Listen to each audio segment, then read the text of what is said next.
कल्याण करने वाले की दुर्गति नहीं होती।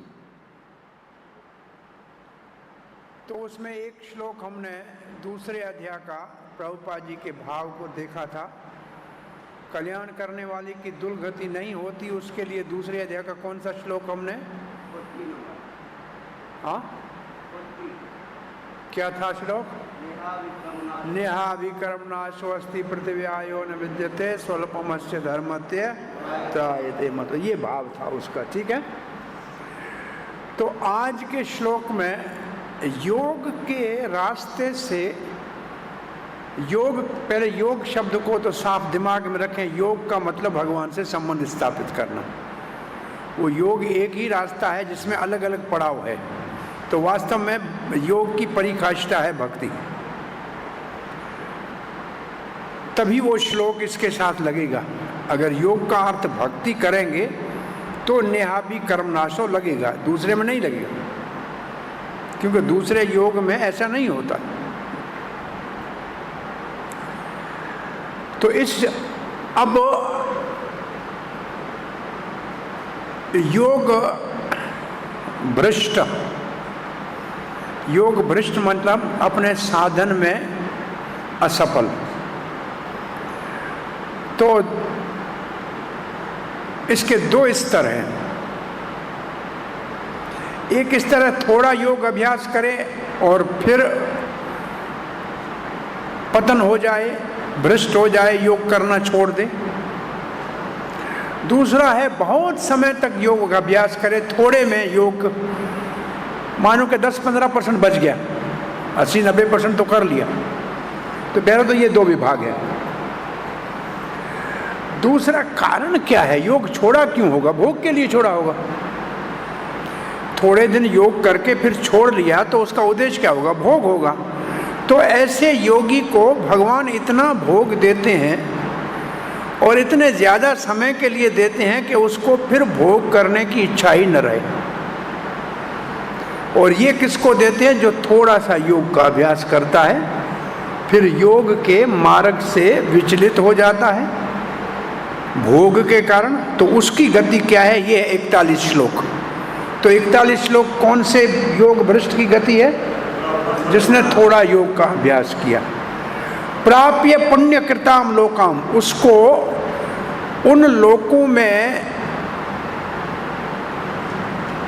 उन लोगों की प्राप्ति होगी अथवा उन लोगों तक पहुंचेगा जहां बड़े बड़े यज्ञ आदि करके लोग पहुंचते हैं, पुण्य करके पहुंचते हैं।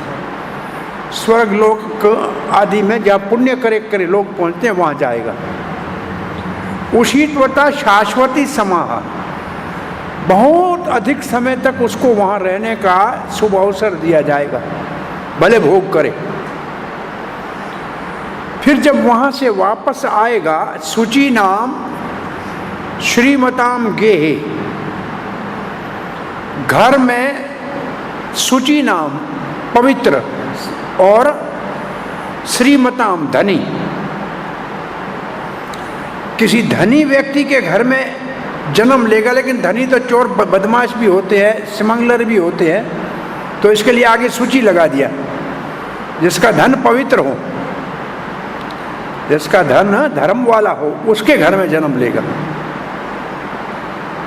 ये योग भ्रष्ट की पहली गति है। ये इस श्लोक का अर्थ है। ठीक है, इस श्लोक का अर्थ साफ समझ में आता है। प्राप्य पुण्य कृताम लोकम, पुण्य लोकों में जाएगा और बहुत समय तक वहाँ भोग करेगा और फिर किसी भले धनी धर्मात्मा के घर में जन्म लेगा, ब्राह्मण के घर में जन्म लेगा। अब बलदेव विद्याभूषण कहते हैं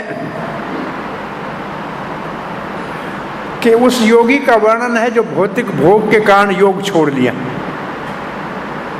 योग क्यों छोड़ा उसने शुरू करके बोला भोग में इच्छा थी इसलिए।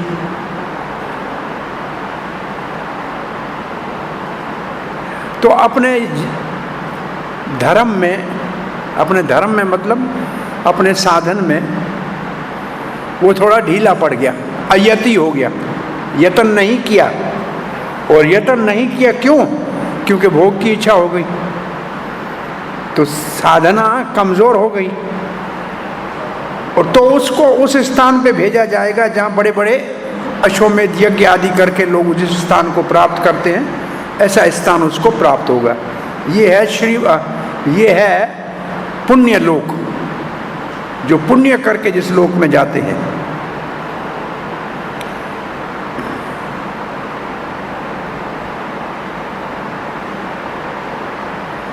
वो कैसे क्यों मिलेगा इसको?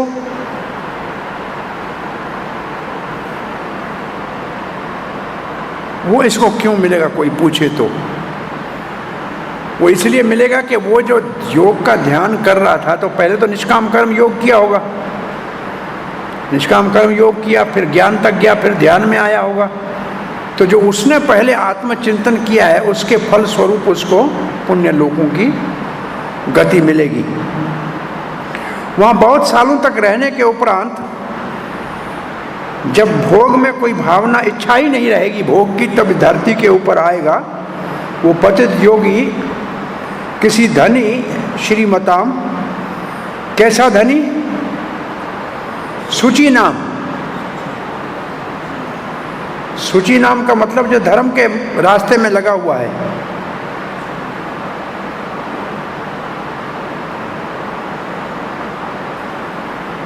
शुचि नाम मतलब धर्म के मार्ग में चलने वाला परिवार। और जहां उसने योग को छोड़ा था वहां से फिर शुरू करेगा। ये दो जगह का बोध हो रहा है, एक शुचि नाम, एक श्रीमता। हाँ, तो या तो पवित्र आत्माओं के परिवार में जन्म लेगा, या श्रीमताओं जो बहुत ज़्यादा बुद्धिमान व्यक्ति है, उसको भक्ति करने में कोई भी बाधा नहीं पड़ेगी, सही तरीके से वो भक्ति कर लेगा। ये दो व्यक्ति, दो पोजीशन हो रहा है, यानी कि दो जन्म लेना पड़ेगा या एक ही जन्म? इसमें लिखेंगे पहले श्रीमताम, श्रीमताम शुचि नाम श्रीमताम गे। बलदेव विद्याभूषण ने इसका भाव लिखा है, किसी धनी व्यक्ति के घर में, ये हुआ श्रीमताम की परिभाषा। जो धनी व्यक्ति धर्म के काम में लगा हुआ है, धर्मात्मा है, ये है श्रीमताम की, जहां उसको योग अपने को अच्छी तरह से आगे करने में आसानी होगी। दो बार नहीं, एक ही। ये सिर्फ उस धनी से अलग किया है जो चोर बदमाशी वाला धन नहीं है, इसलिए शुचि नाम उसके साथ लगा दिया। श्रील प्रभुपाद लिखते हैं, असफल योगी दो विभाग में बांटे जाते हैं, एक थोड़े योग अभ्यास के बाद, एक अधिक योग अभ्यास के बाद। जो थोड़े योग अभ्यास के बाद पतन हो जाता है वो पुण्य कृताम लोकों में जाएगा, उसको वहाँ स्वर्ग आदि लोगों में जाएगा जहाँ लोग, और बहुत समय तक वहाँ रहने के बाद वापस जब धरती पे आएगा तो धर्मात्मा ब्राह्मण या वैष्णव या बहुत किसी कहा जाए कि जिसको कहते हैं धनवान कहते हैं, लेकिन सिर्फ धनवान नहीं,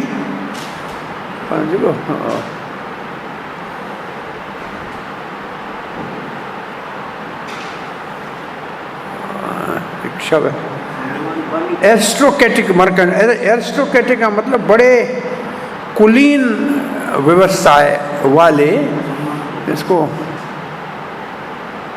महाजन, जिसको जनरली महाजन कहते हैं, ऐसे व्यवसाय जो करते हैं उनको महाजन कहते हैं। महाजन मतलब भले लोग जो धंधे में ईमानदार है महाजनों के। तो प्रभुपाद ने यहाँ 3 दे दिए। किसके घर में जन्म लेगा? ब्राह्मण के घर में, या कुलीन ब्राह्मण, या वैष्णव, या किसी बहुत बड़े महाजन धर्मात्मा व्यवसाय के घर में जन्म हो। अब प्रभुपाद कहते हैं वास्तविक जो उद्देश्य है योग का वो है कृष्ण भावना में सफलता प्राप्त करना या सिद्धि प्राप्त करना। कहाँ लिखा है? वास्तव में योग का लक्ष्य है कृष्ण भावना की पूर्णता को प्राप्त करना, सिद्धि। कहाँ लिखा है? इस अध्याय के अंतिम श्लोक में। ठीक है।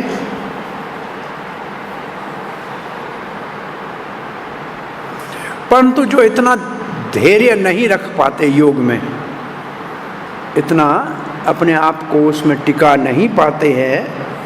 क्यों टिका नहीं पाते हैं? प्रभुपाद लिखते हैं क्यों नहीं टिका पाते? क्योंकि उसको भौतिक प्रलोभन के कारण, भोग की इच्छा के कारण। तो भगवान दया करके उनको अति उत्तम भोग देता है स्वर्ग का। भाई संसार के तुच्छ भोग के लिए योग क्यों छोड़ दिया? ऐसा तुम्हारे को भोग देता हूं कि फिर संसार का भोग तो तेरे को तुच्छ ही लगेगा। ये इसका अर्थ ये हुआ ना, ये हुई भगवान की कृपा। प्रभुपाद ने कहा भगवान कृपा करके उसको ऐसा उत्तम लोगों का भोग देगा कि पुनः धरती पे आके धरती के भोग को तो तुच्छ ही मानेगा, क्योंकि उसमें फिर कोई रुचि नहीं रहेगी। ये प्रभुपाद जी का भाव है। और फिर वो कहाँ जन्म लेंगे? धर्मात्मा अथवा बड़े महाजन व्यवसायों के घर में उनका जन्म होगा। और ऐसे घरों में जन्म लेने वालों को बहुत सुविधाएं होती हैं, उनका वो लाभ लेते हैं और आगे कृष्ण भावना में प्रगति कर सकते हैं। अब आ रहा है अधिक योग का अभ्यास करके किसी अचानक कारण से पतन हो गया, भोग के कारण नहीं हुआ, कोई ऐसी परिस्थिति आ गई कि वो योग पूरा न कर पाए। हाँ, कौन? कोई कारण है ऐसे पूरा न योग हुआ किसी परिस्थिति वश, अथवा योगिनाम एव कुले भवति धीमताम् एतद्धि दुर्लभतरम् लोके जन्म यदीदृशम्। अथ का अर्थ है कि वो योगी नहीं, ये दूसरा योगी है। अथ का मतलब उससे अलग बात है। अथवा नहीं तो अधिक अभ्यास किया हुआ योगी, योगी नाम एव कुले भवति धीमताम्, उसका जन्म कहाँ होगा? वो उसको स्वर्ग में नहीं भेजा जाएगा, क्योंकि भोग के कारण योग नहीं छोड़ा है। तो अब उसका योग छोड़ा है तो ऐसे घर में जन्म दिया जाएगा जो योगी का घर होगा, योगी के कुल में। लेकिन योगी के साथ, जैसे श्रीमतांग के साथ एक विशेषण लगाया था ना, श्रीमतांग के साथ क्या विशेषण लगाया? तो योगी नाम के साथ विशेषण लगाया धीमताम, बुद्धिमान योगी, जिनकी बुद्धि भगवत भक्ति में लगी हुई है। धीमताम लगाया योगी के साथ, नहीं तो सभी योगी आ जाएंगे। तो धीमताम, जैसे शुचि नाम श्रीमताम का विशेषण है, ऐसे योगी नाम का विशेषण है धीमताम। तो बहुत बुद्धिहीन किसी कुल में। अब यहाँ एक प्रश्न उठता है, प्रभुपाद जी ने तो इसको लिखा है आचार्य कुल में जन्म होता है जो आगे चल के गुरु होते हैं। एक प्रश्न होता है कि योगी जो है वो तो सन्यासी होते हैं, साधु होते हैं, वृक्त होते हैं, महात्मा होता है, उनके घर में जन्म कैसे लेगा? एक ये प्रश्न कोई उठाए तो उसका उत्तर ये है कि उनका शिष्य बनेगा। पर योगी का पुत्र बने या योगी का शिष्य बने तो भी योगी के कुल में ही तो आ गया कि नहीं आया? जैसे हम सब प्रभुपाद के कुल में है, इस्कान में है कि नहीं है? एक महात्मा ने इसका ये परिभाषा बताया कि कुले नाम का मतलब है जैसे गुरु के कुल में चला गया, तो गुरु का भी तो कुल ही होता है ना। तो कभी कभी महात्मा साधु सन्यासी होते हैं तो उनके घर में जाने का, उनके कुल में जाने का मतलब गुरु के कुल में गया, जैसे गुरुकुल में बच्चा गया। तो ऐसे महात्मा के शरणागत हो जाएगा, एक तो अर्थ ये है। परंतु प्रभुपाद जी ने इसका अर्थ लिया है कि ऐसे आचार्य परिवार में जन्म होता है। एतद धी का मतलब ये दोनों के साथ लगता है। ये श्लोक की जो दूसरी लाइन है ना, ये 41-42 दोनों के साथ लगेगी।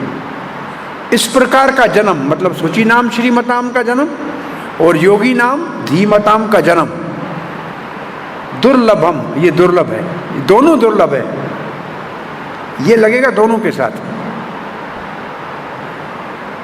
लोके जन्म, इस दुनिया में ऐसा जन्म, इस लोक में ऐसा जन्म, ईदृशम, इस जैसा जन्म दुर्लभ है। ये भाग्य से ऐसा जन्म मिलता है, ठीक है। तो ये अधिक साधन किए हुए योगी के भ्रष्ट होने का कारण है।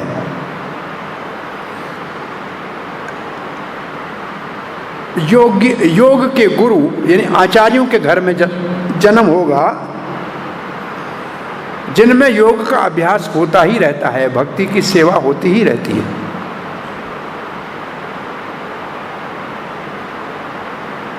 और यहां तक बोलने के बाद नीचे के हिस्से में दोनों प्रकार के जन्म की प्रशंसा की जा रही है।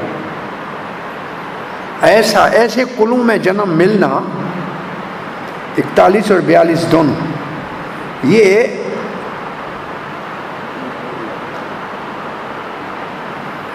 पूर्व जन्म के योग के साधनों के कारण ऐसा जन्म मिलना दुर्लभ है। अब श्रील प्रभुपाद जी लिखते हैं, योगियों के कुल में अथवा आध्यात्मिकवादियों के, क्या लिखा है योगी के साथ, और क्या लिखा है योगी अथवा बुद्धिमान नहीं, यहाँ शब्द है family of yogis are transcendentalist, पर फिर है विथ ग्रेट विजडम। तो सिर्फ योगी के साथ योगी और आध्यात्मिकवादी, आध्यात्मिकवादी अथवा योगी जो बहुत ही बुद्धिमान है, उनके घर में जन्म लेने वाले की यहाँ प्रशंसा की गई है, क्योंकि बचपन से ही उसको आध्यात्मिक वातावरण मिलेगा। अब प्रभुपाद जी कहते हैं विशेष रूप से आचार्य और गोस्वामी परिवारों में जन्म मिलना। जैसे अभी प्रभुपाद जी इसके ऊपर टीका करते हैं, कहते हैं ऐसे परिवार बड़े विद्वान होते हैं, बुद्धिमान होते हैं, भक्त होते हैं, उनकी परंपराएं चलती हैं, शिक्षा होती है और फिर वो ही आचार्य बनते हैं। ये प्रभुपाद ऐसे परंपराओं का वर्णन कर रहा है भाई, आचार्यों के कुल में जन्म वालों का।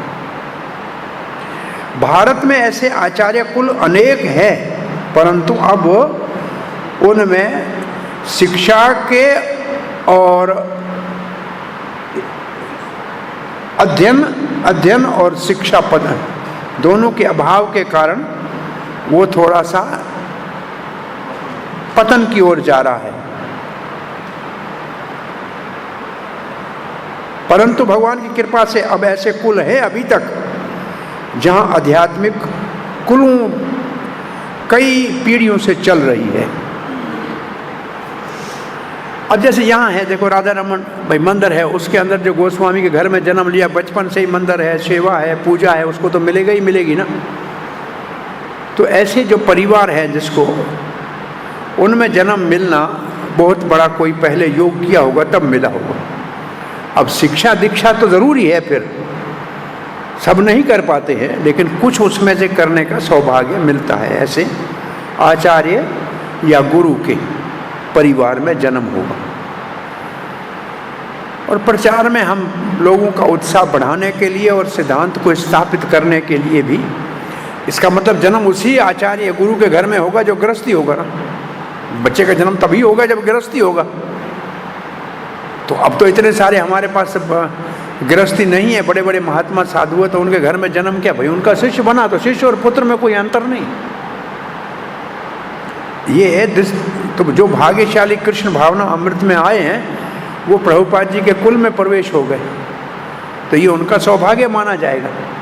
ये सौभाग्य इतना सरलता से नहीं मिलता है। इसका एक परिभाषा ये भी अच्छी लगेगी, एक तो प्रचार के लिए अच्छी लगेगी कि लोगों को लगेगा भाई हम इसका कृष्ण भावना में आए, और वही आते हैं जिन्होंने अच्छा कुछ पहले साधन किया है, वही आते हैं, सब नहीं आ पाते हैं। अब प्रभुपाद जी लिखते हैं, अब प्रभुपाद जी बहुत निम्रता पूर्वक कहते हैं, ऐसे परिवारों का उदाहरण हमारे गुरुदेव ओम विष्णुपाद परमहंस परिव्रज का आचार्य स्तोत्र श्री श्रीमद् भक्तिसिद्धांत सरस्वती गोस्वामी महाराज को ऐसा सौभाग्य प्राप्त हुआ कि श्रील भक्ति विनोद ठाकुर के घर में जन्म हुआ। और फिर कहते हैं हमारा भी परिवार में बचपन से ही भगवान की पूजा का वातावरण हमको बचपन से ही मिला। तो प्रभुपाद जी अपना और अपने गुरुदेव का उदाहरण देते हैं, उस उदाहरण भाव में कि योग पूरा नहीं हुआ इसलिए आई, लेकिन ये उनकी निम्रता है। वास्तव में ये तो भगवत धाम से आए और भगवान के पार्षद ही है और भगवान के प्रतिनिधि है, परंतु क्या प्रभुपाद जी कहना चाह रहे हैं ऐसे परिवारों में जन्म मिले जहां बचपन से ही भक्ति के साधन करने के सब सुख अवसर हों, सब सुविधाएं हों, ऐसा घर जिसमें जन्म मिले जहां सब सुविधाएं हों, ये इसका भाव है। फिर प्रभुपाद ने एक लाइन में क्या लिखा है, और उसके उपरांत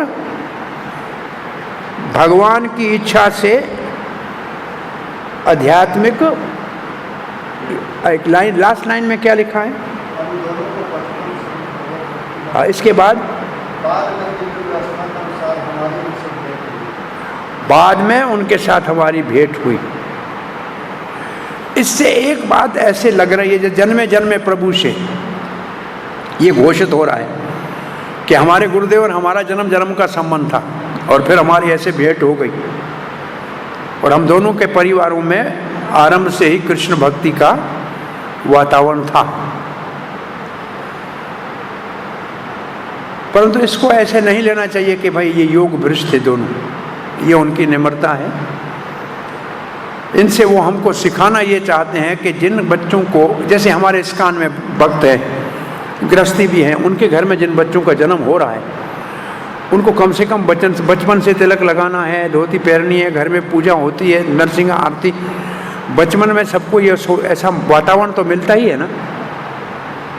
फिर आगे चल के वो कुछ चल पाते हैं, कुछ नहीं चल पाते हैं, लेकिन वातावरण तो मिलता ही है ना। तो ये भी तो सौभाग्य से होता है, ऐसे आ रहे हैं, सबको नहीं मिलता है। अब हम 43वां श्लोक पढ़ रहे हैं दोनों के लिए। ये दोनों दोबारा आ गए, अब क्या करेंगे, तत्र तम बुद्धि संयोगम लभते पौर्वदेहिकम यतते च ततो भूयः संसिद्धिं कुरु नंदन। हे कुरुनंदन, आपका भी जन्म इतने बड़े कुल में हुआ है महाराज गुरु के, ये भी श्रीमताम है, सूची नाम है, तभी यहाँ बड़े उच्च कुल का वर्णन किया है।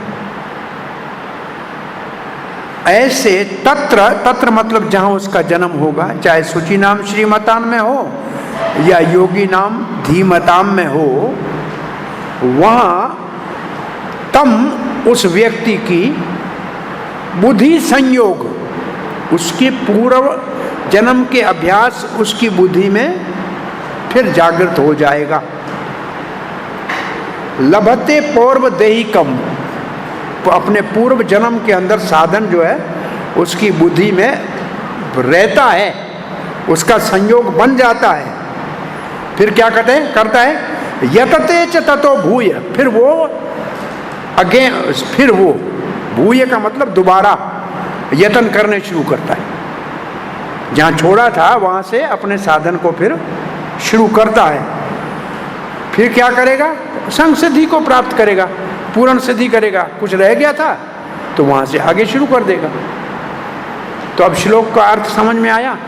ऐसा तत्र मतलब ऐसे घर में जन्म लेने वाला, तम वो व्यक्ति बुद्धि संयोगम लभते पूर्व देहिकम, अपने पूर्व जन्म की जो साधना थी उसकी बुद्धि में रहती है, इसलिए पुनः वो दोबारा उसी साधन को शुरू करता है पूर्णता के लिए। ये कुरुनंदन, ठीक है, इसका अर्थ समझ में आया। ये सामान्य भाषा में आप पढ़ सकते हैं अनुवाद क्या लिखा है।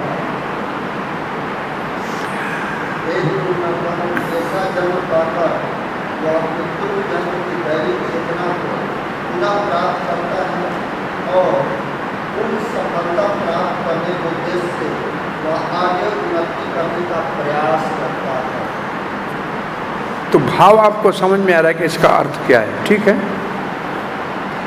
और बलदेव विद्याभूषण कहते हैं अब भगवान उनका साधन जो है,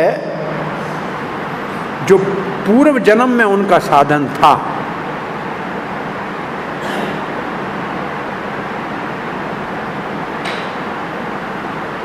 उससे जो उसको सुख मिला, ऐसे घर में जन्म मिला, उसका वर्णन किया। तो अब साधन का क्या करेगा, दोनों का मतलब शुचि नाम श्रीमताम और योगी नाम धीमताम, दोनों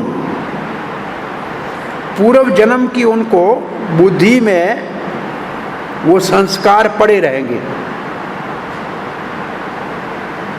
क्या संस्कार है, कोई पूछे तो बोला आत्मा और परमात्मा की खोज, क्योंकि योगी करता है आत्मा की खोज और परमात्मा की खोज। तो ये उनके ऐसे बहुत से हैं जो आत्मा को ढूंढ रहे थे। प्रभुपाद को जो मिले सब वो ढूंढ रहे थे कि सुख कहाँ है, आत्मा कहाँ है, परमात्मा कहाँ है। तो ये उनकी जिज्ञासा थी, तभी वो साधु को ढूंढ रहे थे। तो इसका अर्थ उनको आत्मा परमात्मा के विषय में जो जिज्ञासा है वो उनके पूर्व जन्म से उनके अंदर जागृत हो जाएगी। अब तो ये अधिक और प्रयास करेगा, यत्न करेगा आत्मा और परमात्मा की साक्षात करने का, हृदय को शुद्ध करके संसिद्धिम, सम्यक सिद्धि प्राप्त करने के लिए।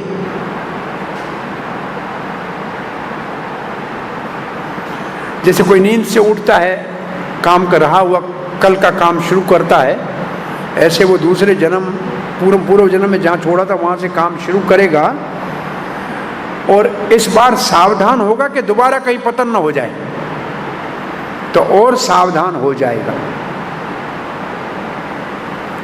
श्रील प्रभुपाद जी लिखते हैं, सीधा इस के अंदर जड़ भारत की कथा लिखते हैं।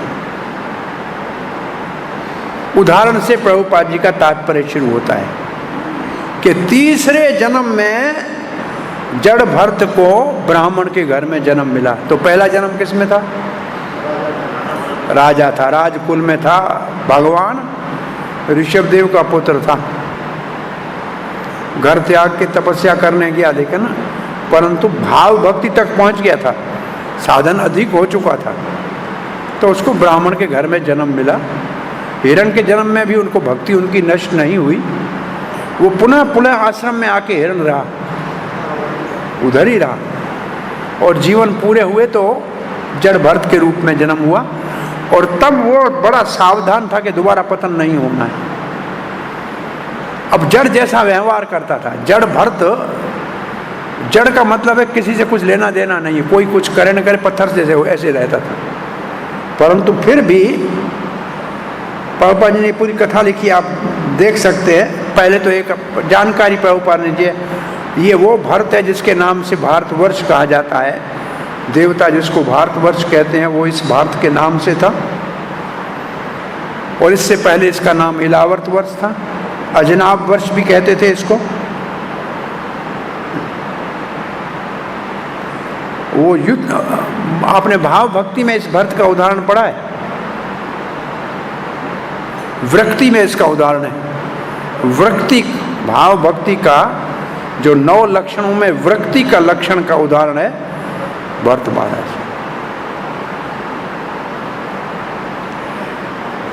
और फिर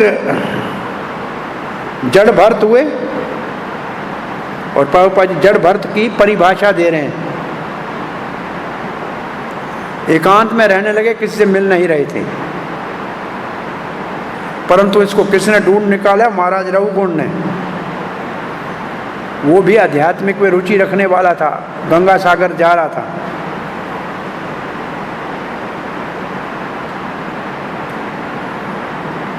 तो यहाँ जड़ भरत से हमको ये ज्ञान होता है कि साधन किया कभी भी व्यर्थ नहीं जाता। भगवान की कृपा से पुनः उसको शुभ अवसर मिलता है और अपने कार्य को पूर्ण करने का कृष्ण भावना में प्रयास करता है। और प्रचार में हम सबको कहते हैं, आप अगर कृष्ण भावना में आए हो तो पूरा कई जन्मों में आपने कोई अच्छे कार्य किए हैं, तब आपको शुभ अवसर मिला है। अब सावधान हो जाओ और अब ये मौका नहीं गंवाओ, नहीं तो कृष्ण भावना में सबका आना इतना आसान नहीं है। अब पढ़ रहे हैं 44वां श्लोक। पूर्वाभ्यासेन तेनैव ह्रियते हयवसोऽपि सः जिज्ञासुरपि योगस्य शब्द ब्रह्मति वर्तते।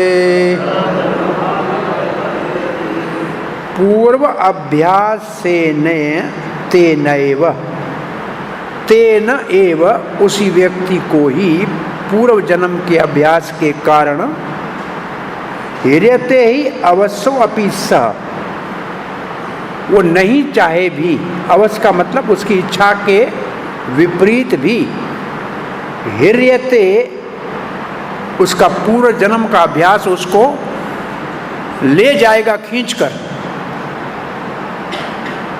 वो जिज्ञासु बन जाएगा, योग का अभ्यास करना शुरू करेगा। बोला अभ्यास क्या करेगा? बोला भगवान नाम जपना शुरू करेगा। और उसकी पहचान क्या है? बोला वेदों के कर्म कांड को ध्यान ही देगा, नहीं देगा, उसके प्रति कोई आकर्षण नहीं होगा। शब्द ब्रह्म अति वर्तते, ऐसा कोई और श्लोक आपने पढ़ा था जहां ब्रह्म शब्द अति वर्तते ऐसा था?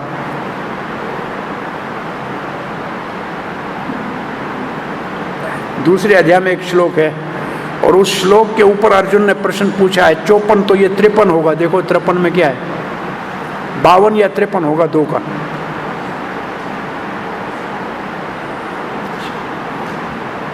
ब्रह्म शब्द अति वर्तते का मतलब वेदों के कर्म कांड और ज्ञान कांड को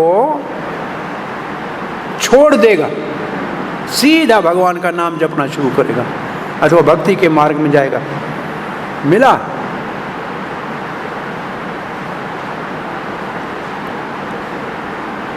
है, उधर है।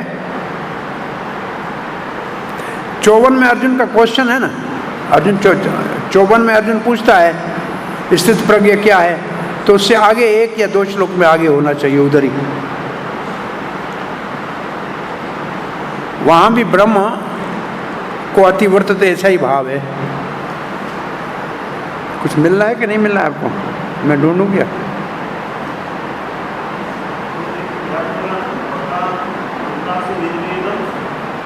निर्वेदम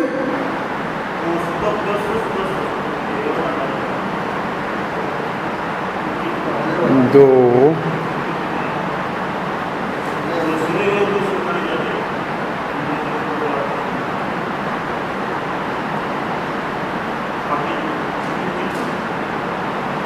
श्रुति प्रतिपनाते यदा स्था निश्चला समाधव चला बुद्धिस्तदा श्रुति विपरीतनाते, तब उसका वेद के बहुत लुभावने कर्मकांड के वचनों से प्रभावित नहीं होगा। यदा ते मोह कलिलम बुद्धि व्यतितरिष्य तदा घंटासि निर्वेदम श्रोतव्यस्य श्रुतस्य च। ये दोनों श्लोक जो हैं इसका भाव यही है। ये 53 और 52 और 53 इन दोनों में यही भाव है कि वेदों के कर्मकांड में उसको कोई रुचि नहीं होगी, वो उससे ऊपर उठ जाएगा। और यहाँ क्या लिखा है? पूर्व अभ्यास के कारण बिना प्रयास के बलात् ही उसकी बुद्धि योग अभ्यास में लग जाएगी और वो वेदों के कर्म कांड और ज्ञान कांड के अंतर्गत जो पूजाएं हैं उनसे अपने आप को ऊपर उठा लेगा।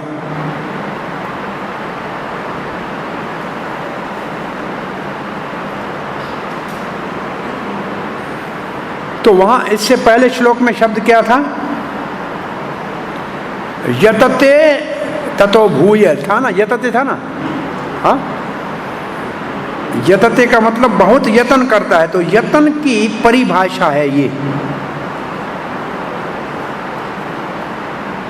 कारण दे रही है यत्न का।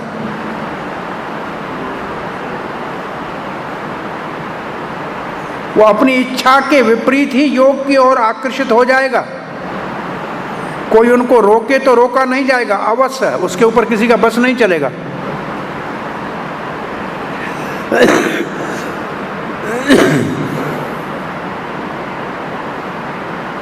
और ही का मतलब है योग का शक्ति, वो तो सर्वसम्मत है, योग शक्तिशाली है। वो योग की जिज्ञासा करेगा और अभ्यास शुरू करेगा। अति वर्तते, जो भौतिक वेद का जो भौतिक भाग है कर्म कांड, उसको तलांजलि दे देगा और ऐसे वेदों के वाक्यों पे, पूजाओं के ऊपर विश्वास नहीं रखेगा, इससे ऊपर उठ जाएगा। अब प्रभुपाद जी लिखते हैं, सीधा शुरू करते हैं, ब्रह्म, जो शब्द ब्रह्म अति वर्तते उसी का तात्पर्य लिख रहे हैं पहले। जो उन्नत योगी है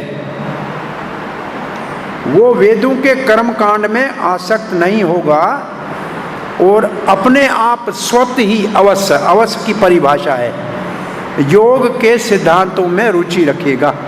एक शब्द है ना, ऑटोमेटिकल शब्द क्या लिखा है? स्वतः क्या लिखा है? अपने आप क्या लिखा है?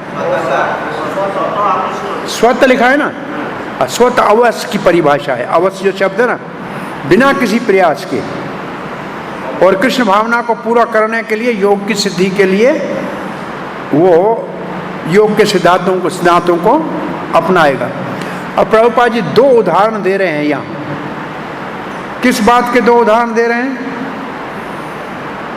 कर्म कांड को तलांजलि देने के लिए, देने वालों के।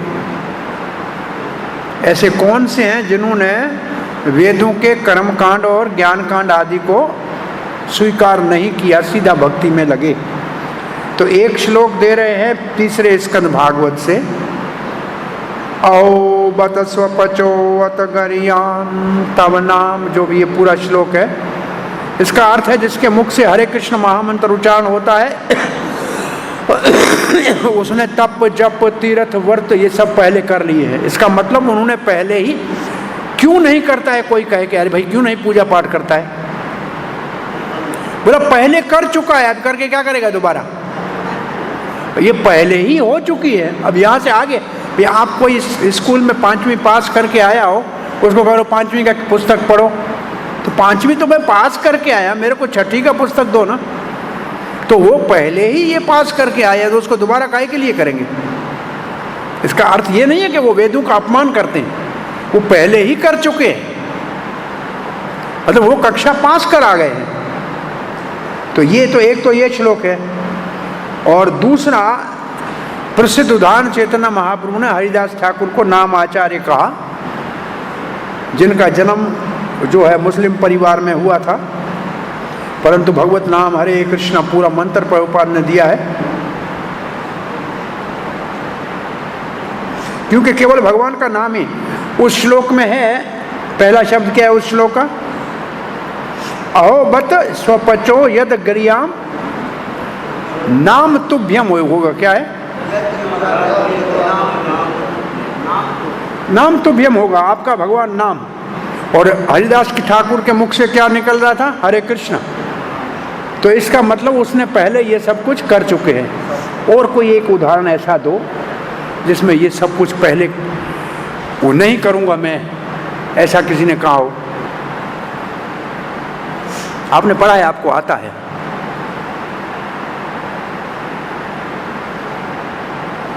हमारी संप्रदाय का नाम क्या है?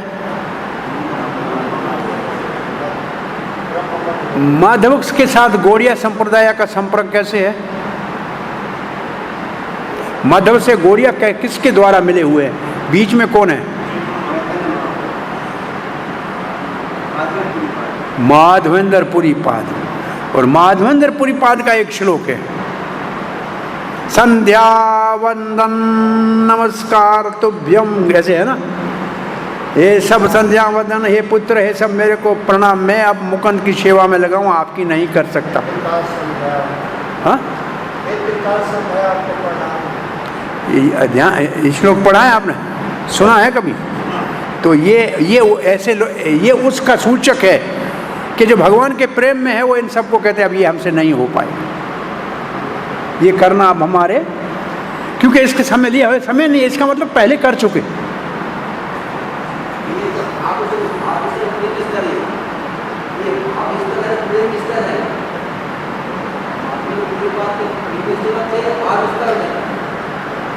कोई न, मेरे को नजदीक से समझाया क्या बोल?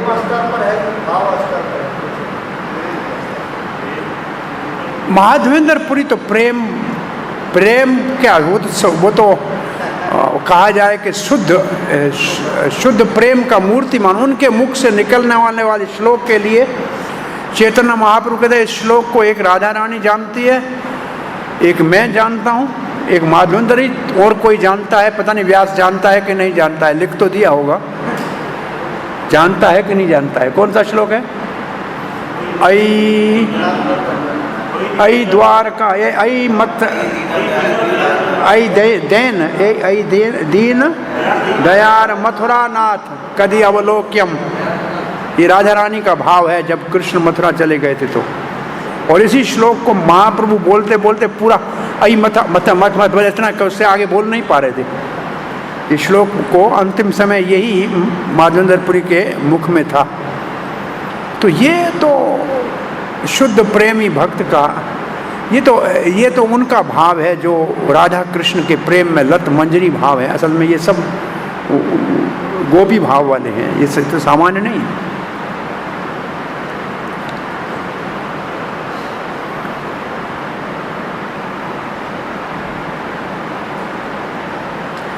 क्योंकि वो भगवत नाम जप रहा था, इसलिए कोई भी कर्म कांड के, और ये तो पहले कई जन्मों में कर चुके होंगे, ये प्रभुपाद जी लिख रहे, ठीक है।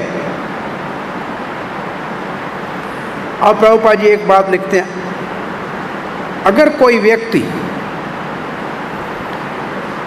ऐसे सब कार्य करके शुद्ध नहीं हुआ होगा तो भगवान का नाम उच्चारण कर ही नहीं पाएगा, कृष्ण भावना में आ ही नहीं पाएगा, हरे कृष्ण जप ही नहीं पाएगा। इसका मतलब है कि पहले उन्होंने निष्काम कर्म करके ये पहले कर्म कांड किया, फिर सकाम कर्म किया, फिर निष्काम कर्म किया, फिर हृदय की शुद्धि हो गई, फिर ज्ञान, फिर ध्यान, ये सब हो चुका, तभी वो हरे कृष्णा जप रहा है, नहीं तो नहीं जप सकता। अब हम 45वें श्लोक को पढ़ने जा रहे हैं। प्रयत्नाद यत मानस्तो योगी संसिद्ध किल्बिषः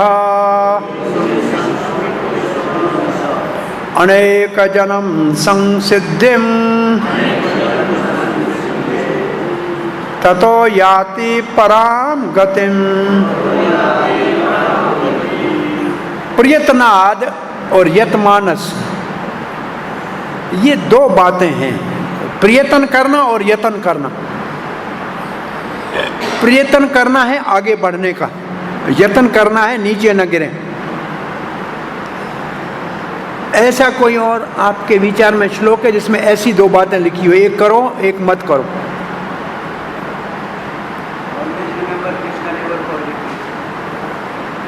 सर्वत्र समर्तव्य विष्णु न विस्मृत का, ऐसे ये वही भाव है कि नहीं लग रहा है? प्रयास करो भगवान को प्राप्त करने का, यत्न करो कहीं गिर न जाओ। इसका मतलब आगे बढ़ने के लिए जोर लगाओ और पीछे गिरने से बचो।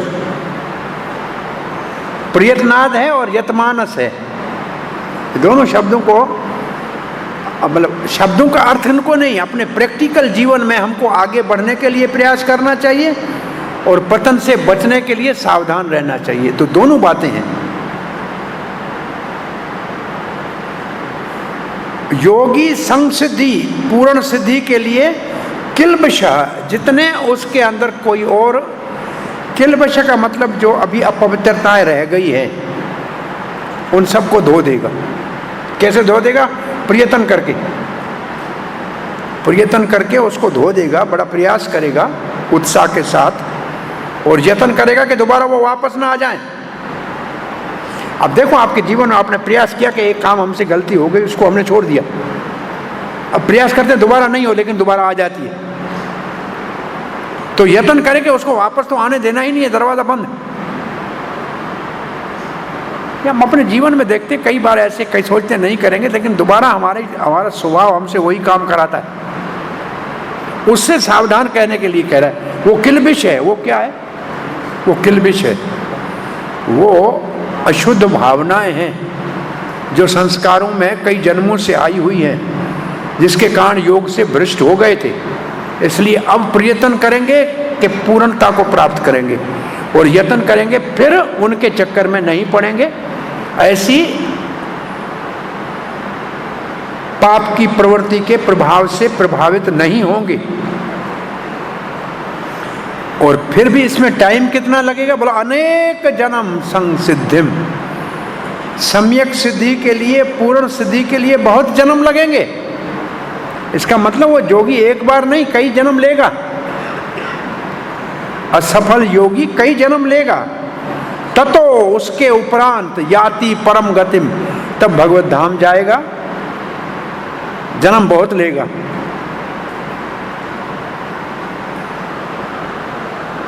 अब बलदेव विद्याभूषण कहते हैं भाई योग में पतन हुआ क्योंकि अभ्यास नहीं, प्रयास नहीं किया होगा तब ना, तो अब प्रयास करेगा। उसको विश्वास है परंतु उसने प्रयास नहीं किया। विश्वास है लेकिन प्रयास नहीं है। यह भी बहुत अच्छी बात है। हमको विश्वास है, हमको हरे कृष्ण जपना है, लेकिन प्रयास नहीं कर पा रहे हैं। विश्वास है परंतु प्रयास नहीं है। विश्वास हो और प्रयास नहीं हो तो सफलता नहीं मिलेगी।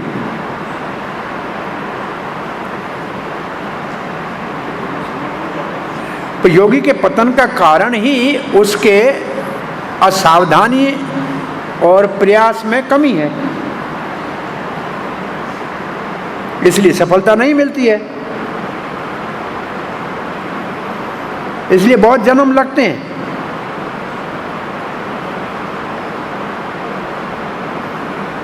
अब एक बात ये लिख रहे हैं, बहुत लंबा इसमें मेरे ख्याल में, कि दोबारा जब वो आएगा तो फिर उसको पतित योगी नहीं कहेंगे, क्योंकि वो अपने अभ्यास में लगा ही हुआ है।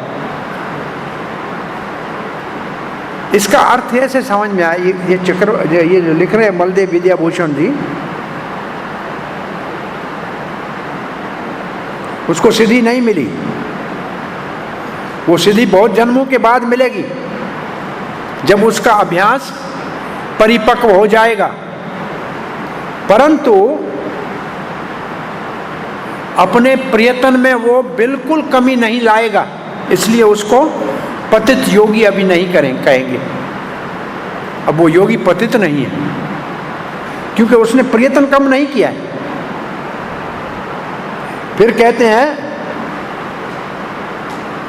कर्दम मुनि भागवत के तीसरे स्कंद के 24वें अध्याय के 28वें श्लोक में कहते हैं, बहु जन्म विपक्के न सम्यक योग समाधिना दृष्टुम यतन्ते यत्यः शून्यागरेषु यत्पदम।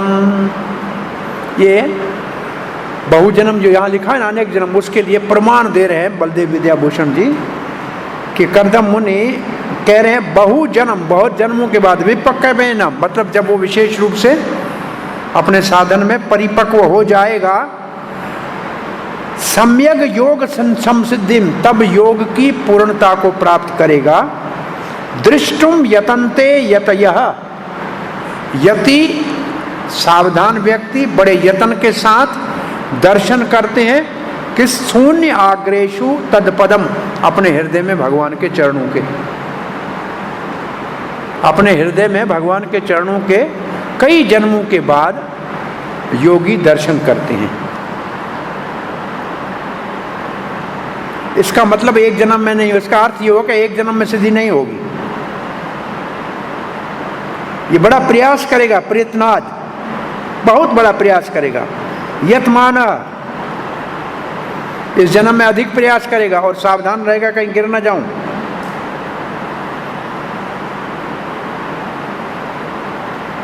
तू का ये भाव है, अब वो गलती नहीं करेगा और सारे किलबश को जला देगा, सारे अपवित्रता जो भी उसमें दोष है उसका निवारण कर लेगा। एक जन्म में नहीं परंतु बहु जन्मों में उसको सिद्धि जरूर मिलेगी, परम गति मिलेगी। श्री प्रभुपाद जी लिख रहे हैं, जिनका जन्म धर्मात्मा के कुल में हुआ है, किसी कुलीन महाजन परिवार में हुआ है या किसी आचार्य कुल में हुआ है, तो उसकी चेतना योग के अभ्यास के लिए सहयोगी होगी। ये प्रभुपाद जी दोनों प्रकार के योग भ्रष्टों को जन्म से ही सहायताजनक वातावरण, सुविधाएं उनको उपलब्ध मिलती हैं, इसका वर्णन करते हैं। फिर बड़ी दृढ़ संकल्प के साथ, इसलिए वो दृढ़ संकल्प के साथ जो कार्य पूरा नहीं किया था उसको पूर्ण करने के लिए सारे भौतिक कलमश जो बच गए हैं उनको साफ कर देते हैं। ये प्रभुपाद जी शब्दों का अर्थ लिख रहे हैं।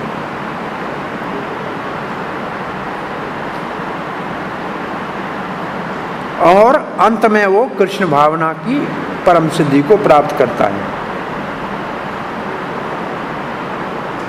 अब ये योगियों की बात करके प्रभुपाद जी तुलना आत्मिक भक्ति की बात कर रहे हैं। यहां से कृष्ण भावना में ये सिद्धि की अवस्था जिसमें सारे कलमश या किलबिश नाश हो जाते हैं, वो तो बहुत आसानी से प्राप्त होती है। ऐसे भगवत गीता के 7वें अध्याय के 28वें श्लोक में लिखा है, येषां त्वान्तगतं पापं जनानां पुण्यकर्मणां ते द्वन्द्वमोह निर्मुक्ता भजन्ते मां दृढ़व्रताः।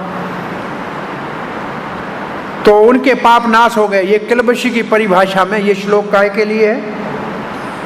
योगियों को प्रयास से करना पड़ता है, भक्त का अपने आप हो जाता है। ये तुलना आत्मिक भक्त और योगी के बीच में 7वां।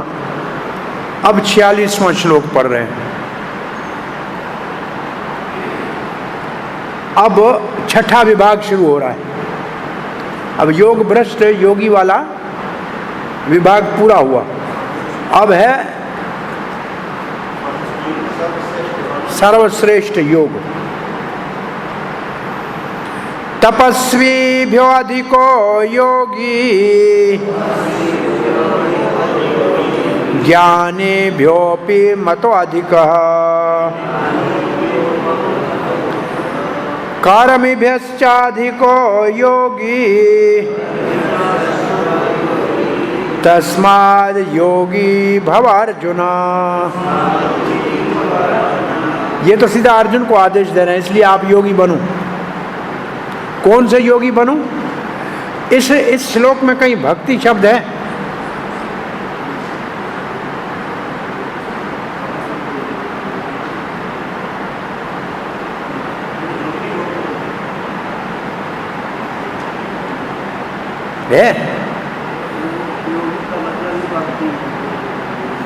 नहीं है। इसका अर्थ है कि ये जो ऊपर वाले 3 हैं, इनसे अधिक हो सकता है, लेकिन भक्ति से अधिक कोई नहीं है। इसलिए इस श्लोक में भक्ति है ही नहीं, भक्ति शब्द ही नहीं है। ये तुलना भक्ति से नहीं की गई है। योगी, प्रभुपाद जी कहते हैं योग का मतलब ही भक्ति योग है, वो तो बाद में आएगा। इस श्लोक में भक्ति शब्द नहीं है। ये नहीं कहते भक्ति से अधिक योग, ऐसा नहीं लिखा है। देखो ये बात खास इसमें देखनी है। तपस्वी से अधिक योगी है, ज्ञानी से अधिक योगी है, और कर्मी से अधिक योगी है, तीनों से अधिक योगी है।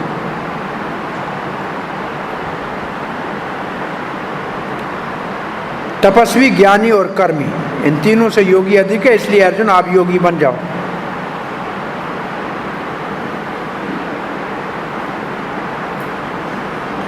निष्काम कर्म योग से हृदय शुद्ध होगा, ज्ञान में जाएंगे, फिर ध्यान योग में जाएंगे, तब मुक्ति मिलेगी। ये नॉर्मल जो है योग की सीढ़ी है। निष्काम कर्म योग से हृदय शुद्ध, हृदय शुद्ध से ज्ञान, और ज्ञान से ध्यान, ध्यान से मुक्ति।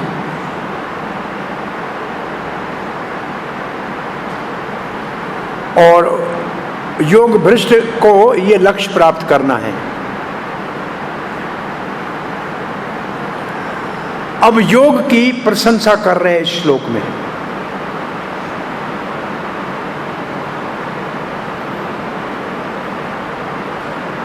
भगवान कहते हैं जो योग, जिस योगी की मैं बात कर, जो योग मैंने आपको बताया है, ये योग तपस्वियों से महान है, ज्ञानियों और कर्मियों से महान है। जो यज्ञ आदि कर रहे हैं उनसे ऊपर है।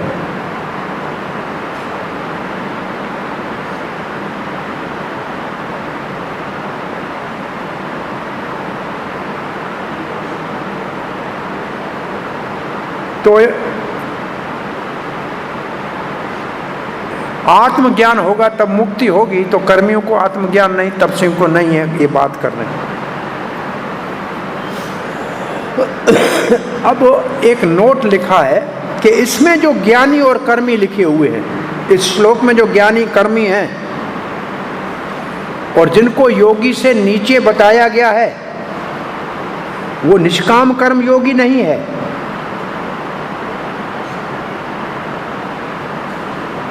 और निष्काम कर्म योग से जो ज्ञान में आया है वो भी नहीं है, क्योंकि उसने आत्म का साक्षात्कार कर रहा है। ये दूसरे अभ्यासों में लगे हुए हैं, निष्काम कर्म और भगवान की सेवा में नहीं लगे हैं। जिनका भगवान ने पहले 6 अध्यायों में जो वर्णन किया है निष्काम कर्म योग का और ज्ञान का, वो नहीं है, ये दूसरे हैं। निष्काम कर्म योगी, आत्मज्ञानी, अष्टांग योगी,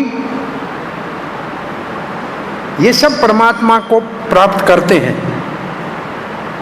अब प्रभुपाद जी का तात्पर्य पढ़ते हैं।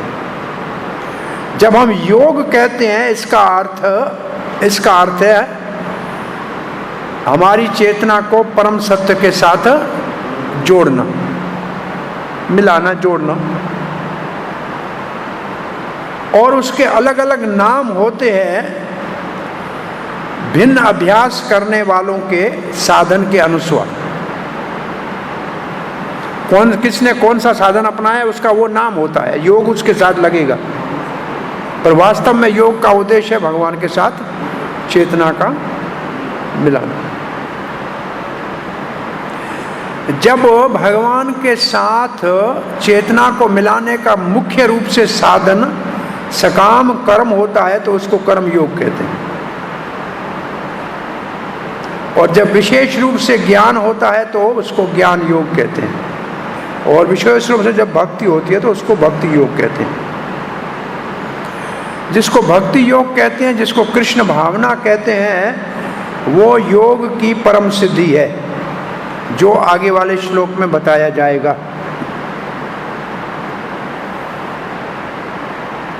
अब देखो, मैंने आपसे जो पहले प्रश्न पूछा था वो प्रभुपाद जी लिख रहे हैं। क्या लिख रहे हैं?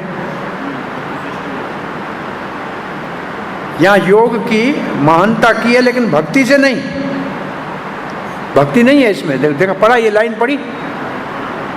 हाँ, ये लाइन पढ़ी पे पुस्तक में?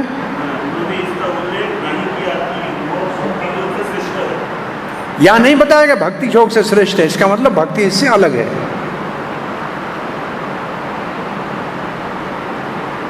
भक्ति योग पूर्ण आध्यात्मिक ज्ञान है, इसलिए उससे ऊपर कुछ नहीं हो सकता।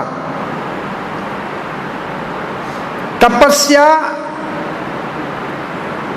आत्मज्ञान विहीन, आत्मज्ञान बिना तपस्या अधूरी है,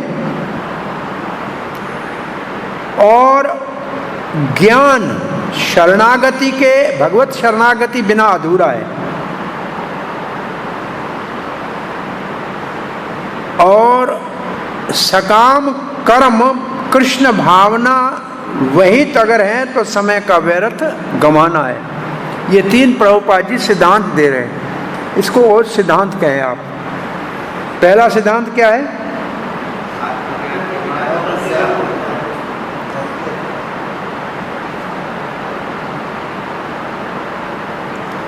तपस्या। पहला है तपस्या, बिना आत्मज्ञान के अधूरी है। तपस्या बिना आत्मज्ञान के तपस्या अधूरी है। ज्ञान बिना भगवत शरणागति के अधूरा है। और सकाम कर्म कृष्णा भावना बिना व्यर्थ समय का गंवाना।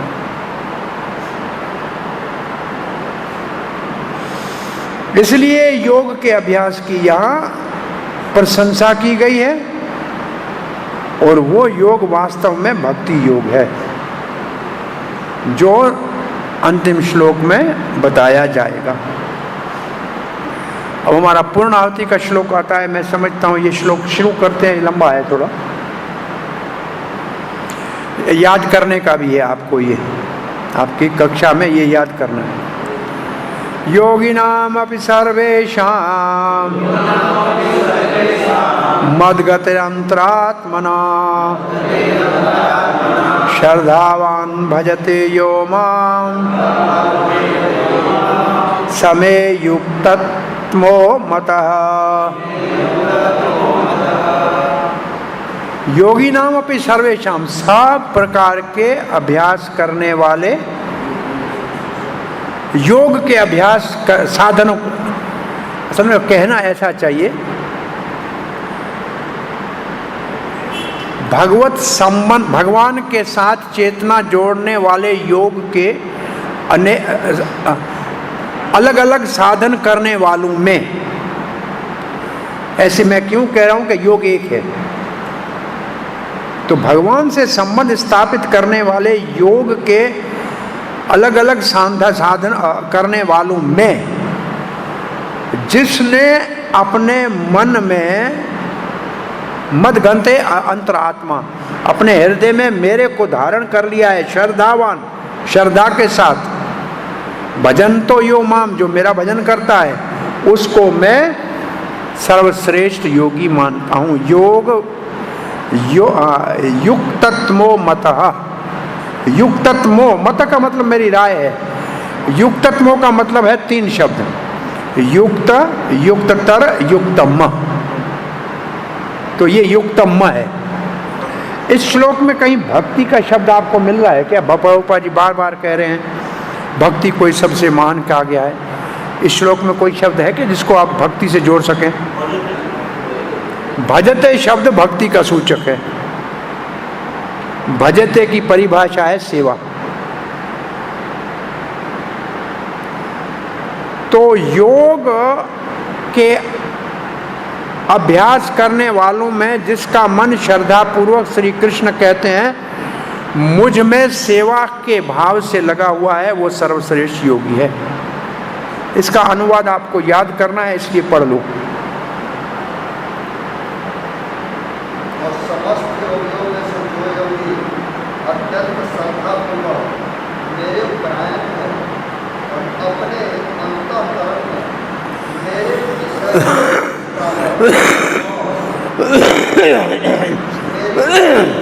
सेवा भक्ति करता है, वह योग में उससे परम अंतरंग रूप से युक्त रखता है और सबों में सर्वोच्च है।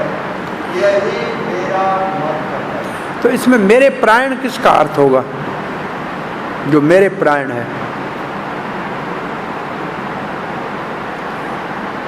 ये सिर्फ भज के लिए प्रभुपाद ने कितने शब्द लिखे हैं, देखो दोबारा पढ़िए। समस्त योगियों में से जो योगी अत्यंत श्रद्धापूर्वक मेरे परायण है। मेरे परायण भज की एक माना, भज का एक अर्थ है मेरे परायण। हाँ, फिर अपने अंतःकरण में मेरे विषय में सोचता है। ये तो पहले शब्द ऊपर पड़ा है, मन गते अंतरात्मा। और मेरी दिव्य प्रेमा भक्ति करता है। ये भजते का अर्थ है। वह योग में उससे परम अंतरंग रूप में युक्त रहता है। परम अंतरंग में युक्त रहता है, ये भी भज की परिभाषा है। युक्ततम, तो युक्ततम का मतलब है, दो अर्थ हैं युक्ततम के। एक है कि योगवित, योगवितर, योगवित्मः। अच्छा, ये आप युक्तत्म शब्द को देख के फिर 12वें अध्याय का पहला श्लोक पढ़ो।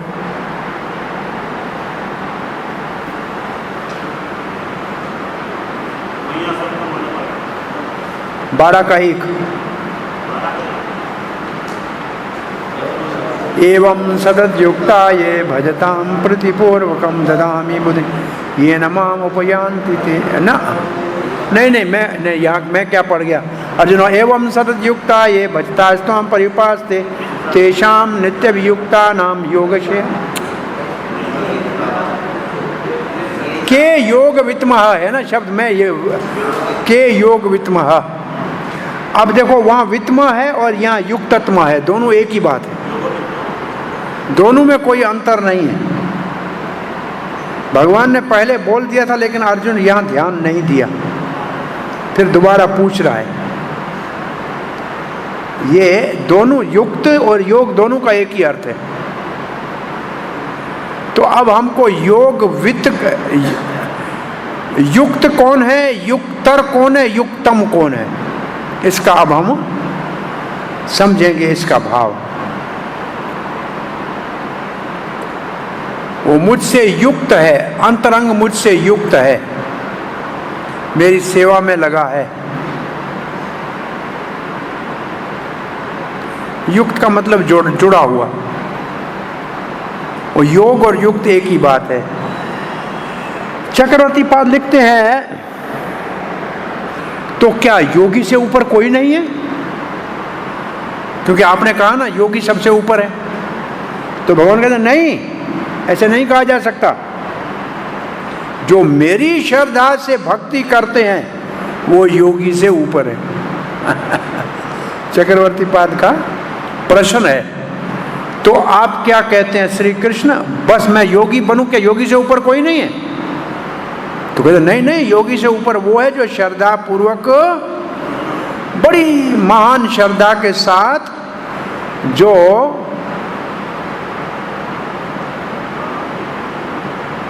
जिसके मुझ में श्रद्धा है, वो सब योगियों से मतलब ज्ञानी से, तपस्वी से, कर्मी से, इन सब से ऊपर तो है, योगियों से ऊपर। भक्त किसी प्रकार के योगी से केवल मान नहीं है, परंतु सारे सिद्ध योगियों से भी मान है। आपने उपदेशामृत में 9वें श्लोक में, 9 श्लोक मेरे ख्याल में, कर्मी व्यो आदि को उसमें है ना, कर्मी से अधिक योगी, योगी से अधिक ज्ञानी, ज्ञानी से अधिक ये, परंतु इसका मतलब जो भक्त है वो इन सब से ऊपर है। भक्त कोई शुद्ध सिद्ध योगी है वो भी भक्त से नीचे है। और रूप गोस्वामी की शिक्षाओं में चैतन्य महाप्रभु कहते हैं करोड़ कर्मियों में एक ज्ञानी होता है, करोड़ ज्ञानियों में एक मुक्त होता है, करोड़ मुक्तों में कोई एक दुर्लभ कृष्ण भक्त होता है। तो यहां लिखा क्या है चक्रवर्ती पाद ने, भक्त केवल योगियों से उत्तम नहीं है, परंतु सब प्रकार के सिद्ध योगी जो सिद्धि प्राप्त कर चुके हैं। बोला कौन सी सिद्धि कोई पूछे तो बोला संप्रज्ञात और असंप्रज्ञात दोनों समाधि लगा चुके हैं। ये दो समाधियां थी ना, संप्रज्ञात और असंप्रज्ञात। वो उनसे भी ऊपर है, भक्त उनसे भी ऊपर है जिनको सिद्धि मिल चुकी है।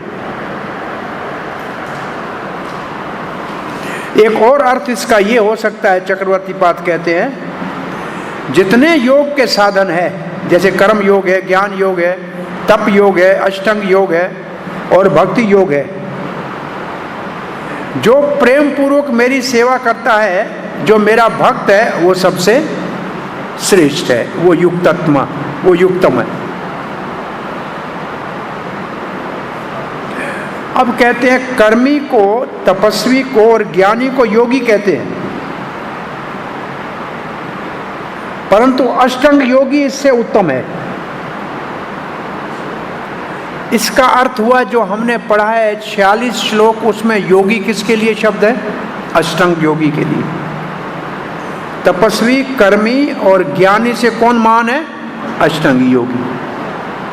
ठीक है। परंतु जो भक्ति में श्रवण कीर्तन करता है वो इन सब से, वो तो अष्टांग योगी से भी महान है।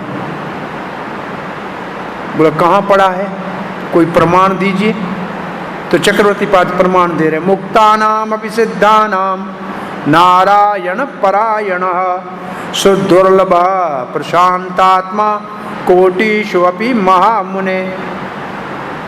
मुक्ता नाम मतलब जो ज्ञानी मुक्त हो चुके हैं, सिद्धा नाम जो योगी सिद्धि को प्राप्त कर चुके हैं, नारायण परायण जो नारायण का शरणागत है, सदुर्लभ ऐसा मिलना मुश्किल है, जो पूर्ण रूप से शांत है, ये करोड़ों में के एक मुश्किल मिलता है।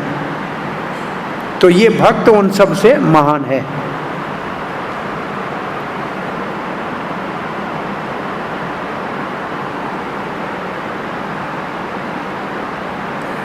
ये श्लोक जो है, अब एक लाइन याद करना, जो ये 47वां श्लोक है 6 का, ये सूत्र है बीच के 6 अध्यायों का। बीच के 6 अध्याय इस सूत्र के ऊपर के शुद्ध भक्ति ही सबसे महान है, उसका ये श्लोक सूत्र है। इसका मतलब इस श्लोक का विस्तार 7, 8, 9, 10, 11, 12 श्लोक में किया जाएगा। वो इस श्लोक का ही विस्तार है। इसलिए इस श्लोक को कंठ में हार करके पहनना चाहिए। चक्रवर्ती पाद कहते हैं ये कंठ का हार है, लिखा ऐसे है। भक्तों को ये कंठ में हार करके रखना चाहिए, क्योंकि भक्ति का ये शुभारंभ कर रहा है। पहले अध्याय में तो केवल बातचीत है, दूसरे, तीसरे और चौथे अध्याय में निष्काम कर्म योग के ऊपर बल दिया गया है। 5वें अध्याय में ज्ञान योग और मतलब कर्म के साथ ज्ञान को जोड़ा है, और 6ठे में अष्टांग योग है। परंतु मुख्य रूप से अगर कहा जाए तो पहले 6 अध्यायों में कर्म योग को ज्यादा महत्व दिया गया है, और कैसे कर्म योग के द्वारा भक्ति तक जाना है। बलदेव विद्याभूषण कहते हैं अभी तक पहले 6 अध्यायों में निष्काम कर्म योग का वर्णन किया गया, और निष्काम कर्म योग करेंगे तो उसी के अंदर ज्ञान भी है, और जब वो पूर्णता को पहुंचेगा तो ध्यान योग में पहुंचेंगे। और ये कौन रास्ता कौन अपनाता है? बोला सनिष्ठ भक्त अपनाता है। आपको ये 3 शब्द बताए थे हमने। बलदेव विद्याभूषण ने 3 प्रकार के भक्तों को, सनिष्ठ, परिनिष्ठ और निरपेक्ष, सुने थे? कभी सुनाए हैं? सुनाए तो होंगे। सनिष्ठ वो है जो वर्ण आश्रम के मार्ग से एक के बाद दूसरे स्तर में जाए, वो है सनिष्ठ भक्त। तो 6 अध्याय पहले है सनिष्ठ भक्तों के लिए, जो धीरे धीरे एक से दूसरे स्तर पे जाएं। परिनिष्ठ वो होते हैं जो उनको ये करने की जरूरत नहीं है, परंतु दूसरे के उदाहरण बनने के लिए वो करते हैं। वो परिनिष्ठ वो है जिनको ये सारे साधन करने की जरूरत नहीं है, परंतु वो उदाहरण बनने के लिए करते हैं। और निरपेक्ष वो है शुद्ध भक्त, जो इन साधनों को देखते ही नहीं, वो सीधी भक्ति करते हैं।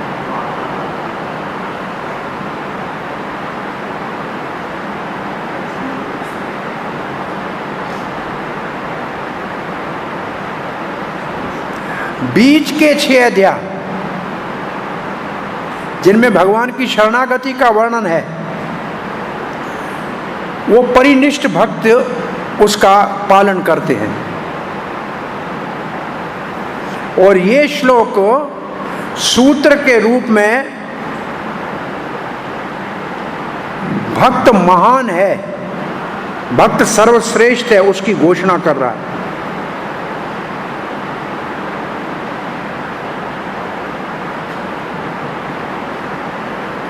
अब बलदेव विद्याभूषण कहते हैं इसका ये अर्थ मत निकालना। क्या अर्थ मत निकालना?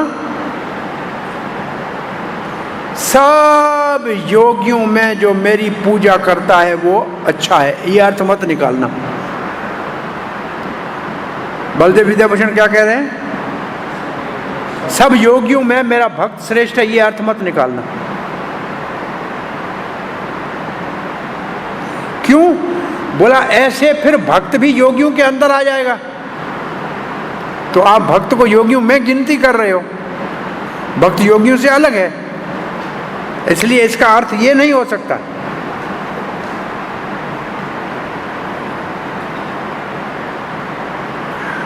वहां तपस्वी, ज्ञानी, कर्मी उनमें ऊपर नीचे है। कर्मी नीचे है, तपस्वी उससे ऊपर है, ज्ञानी उससे ऊपर है, परंतु उसकी तुलना भक्ति से नहीं की जा सकती। अब उदाहरण दे रहे हैं, भक्त है सोने का पर्वत, और उनमें से कोई छोटा पर्वत कोई बड़ा पर्वत, लेकिन है पत्थर का। अंतर कितना है? माने कर्मी जो है वो छोटा सा पत्थर का पर्वत है, उससे थोड़ा बड़ा पर्वत है ज्ञानी, उससे बड़ा पर्वत है अष्टांग योगी, मानो तपस्वी ज्ञानी हो गया योगी, परंतु वो तो सब पत्थर के हैं ना। भक्त तो सोने का पर्वत है, चाहे छोटा भी हो, लेकिन है सोने का। तो ये उनके साथ तुलना नहीं की जा सकती। ये उदाहरण देके कहते हैं उनके साथ इनको मिलाओ मत। तो इसका अर्थ क्या ये होगा,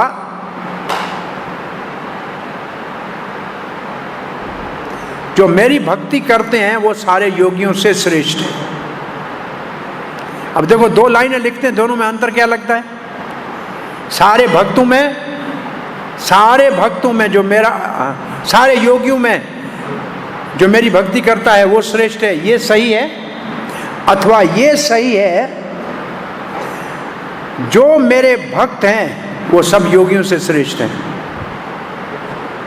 ये जो अब कह रहा हूं ये सही है, क्योंकि ये योगियों के अंदर भक्त को जो मिलाया नहीं है, तो दोनों लगते एक जैसे हैं, लेकिन दोनों में अंतर है। ठीक है, मेरे ख्याल में समय हो गया है। तात्पर्य बहुत बड़ा है, बहुत कोट है, ये तो इसको कल पढ़ के और इसके प्रश्न उत्तर करके कल पूर्ण आहुति कर देंगे इस 6 अध्यायों की, और आप इसकी करना तैयारी। आपका कोई प्रश्न जिज्ञासा है? नहीं? क्या?